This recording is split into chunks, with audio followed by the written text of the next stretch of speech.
We provide you the platform to turn your dreams into reality. Give wings to your aspirations with KR Mangalam University.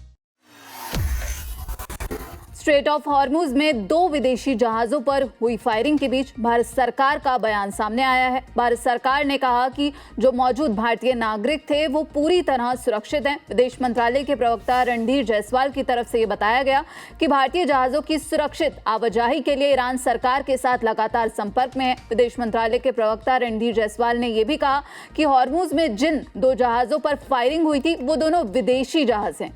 इन जहाजों के चालक दल में हालांकि कुछ भारतीय हैं वो अभी सुरक्षित हैं। तो यहाँ पर अब भारत सरकार की तरफ से जो जहाजों पर फायरिंग हुई थी उस पर भारत सरकार की तरफ से बड़ा बयान सामने आया है। सर, यहाँ पर अब इसकी ज़्यादा जानकारी के लिए हमारे साथ जुड़े हैं JKP Singh sir, retired civil servant है, उनसे जानेंगे। सर, यहाँ पर बेहद अहम सवाल कि जो हॉर्मुज में हम देख रहे हैं इस वक्त तनाव अपने चरम पर है। लगातार जो नाकेबंदी का दावा है वो अमेरिका की तरफ से किया जा रहा है, वहीं ईरान कह रहा है कि हम घुटने टेकने को तैयार नहीं हैं। यहाँ पर अब जो जहाज़ों की खबर आई थी फायरिंग की, उस पर भारत सरकार की तरफ से बयान आया है कि जो कुछ उस पर चालक दल थे जो भारतीय थे वो सभी सुरक्षित हैं। इसे आप कैसे देखते हैं और हॉर्मुज में जो तनाव बना हुआ है फिलहाल उस पर आपकी क्या राय है? जब से पश्चिम एशिया के देशों में तनाव की स्थिति पैदा हुई है, आज तक किसी भारतीय जहाज पर कोई भारतीय जहाज बहुत स्मूथली ट्रांजिट होकर के भारत आया है। और अभी जो ये कहा जा रहा है कि गोलीबारी हुई है या ईरान की तरफ से उसमें रुकावट पैदा की जा रही है, ये भी कहा जा रहा है कि कुछ पेमेंट किया गया है, इलीगल पेमेंट किया गया है और तब निकला है। भारत सरकार ने बिल्कुल 2 टूक जवाब देकर इसे स्पष्ट किया है कि किसी भी भारतीय को जहाज को कहीं भी कोई पेमेंट नहीं देना पड़ा है। बिल्कुल। हालांकि सर, यहाँ पर बीते दिन हमने देखा था जब जो एक जहाज पर फायरिंग की खबर निकलकर सामने आई थी, उसके बाद फतह अली साहब को विदेश मंत्रालय भी बुलाया गया था और इसकी जानकारी ली गई थी और ये भी कहा गया था कि जल्द से जल्द जो हॉर्मुज में भारतीय जहाज फंसे हैं उनको रास्ता देने का काम यहाँ पर किया जाए।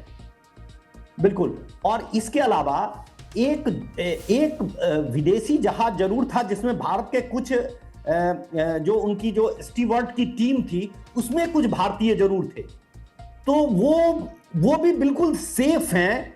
भारतीय दूतावास, भारतीय प्रवक्ता ने जो जायसवाल साहब है उन्होंने स्पष्ट कहा कि कोई भी भारतीय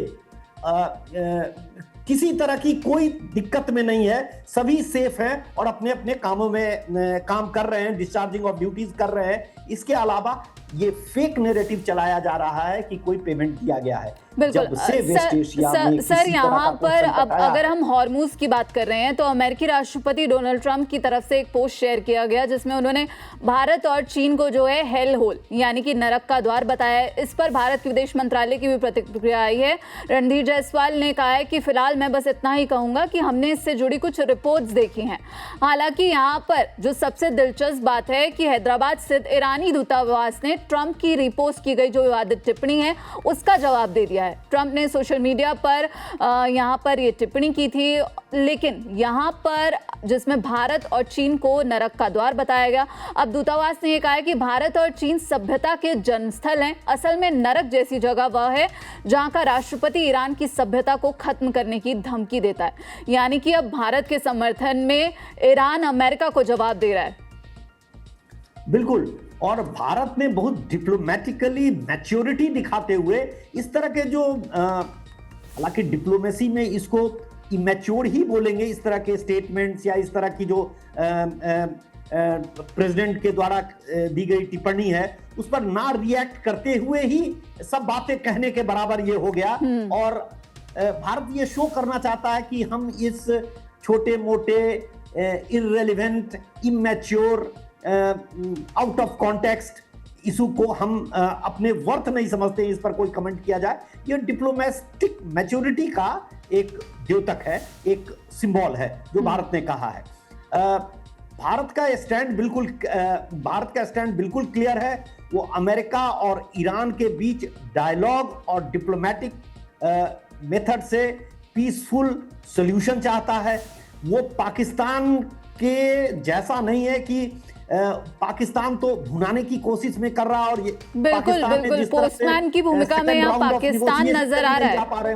बिल्कुल पोस्टमैन की भूमिका में पाकिस्तान नजर आ रहा है, हालांकि उसकी दाल गलती हुई नहीं दिख रही।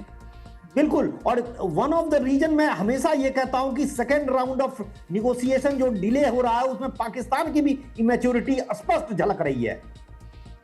बिल्कुल। तो यहाँ पर सर अगर हम हॉर्मुज की बात करें जो अभी तनाव बना हुआ है, आपको क्या लगता है जो दुनिया इस वक्त बड़े संकट के मुहाने पर खड़ी है, जो ऊर्जा संकट है उसका डर अब पूरी दुनिया को सता रहा है और जहाज़ों पर जो फायरिंग हो रही है उसका भारत ने तो कड़ा विरोध दर्ज किया ही है। अब यहाँ पर हॉर्मुज में आखिर आगे आने वाले वक्त में क्या कुछ देखने को मिल सकता है, ये कब तक आखिर ये तनाव और खिंचेगा?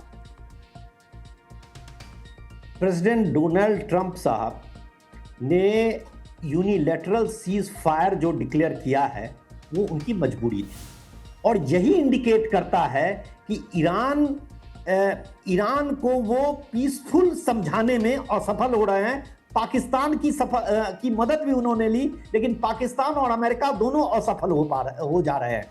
तब जाके उनको यूनिलैटरल सीज फायर डिक्लेयर करना पड़ा।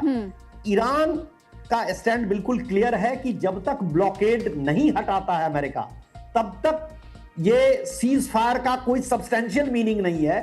तो वो कैसे निगोशिएट करे, निगोशिएटिंग टेबल पर सेकेंड राउंड के लिए कैसे आ सकता है? बिल्कुल। तो अब पाकिस्तान चाह रहा है कि किसी तरह उसका प्लेटफॉर्म यूज हो ताकि इंटरनेशनल लेवल पर उसकी एक साख जो गिरती जा रही है उसको कुछ मजबूती प्रदान हो, लेकिन ऐसा मुझे होता हुआ दिख नहीं रहा है। मुझे ऐसा लगता है कि आने वाले दिनों में जब स्ट्रेट ऑफ हॉर्मुज खुल ही गया है तो अमेरिका भी ब्लॉकेड में कुछ ना कुछ ढील, मुझे ऐसा लगता है कि वो ढील देगा और Iran probably second round of negotiation के लिए तैयार हो जाएगा कुछ ढील के बाद, मुझे ऐसा लग रहा है। और उसके बाद निगोशिएटेड सेटलमेंट की तरफ ये दोनों कंट्री आगे बढ़ सकते हैं। बिल्कुल, बहुत बहुत शुक्रिया सर आपका इस पूरी जानकारी के लिए। तो आपको बता दें कि यहाँ पर अब जो ट्रंप की तरफ से टिप्पणी दी गई थी नरक वाली, उस पर ईरान ने भारत का साथ देते हुए ट्रंप को मुंहतोड़ जवाब दिया है।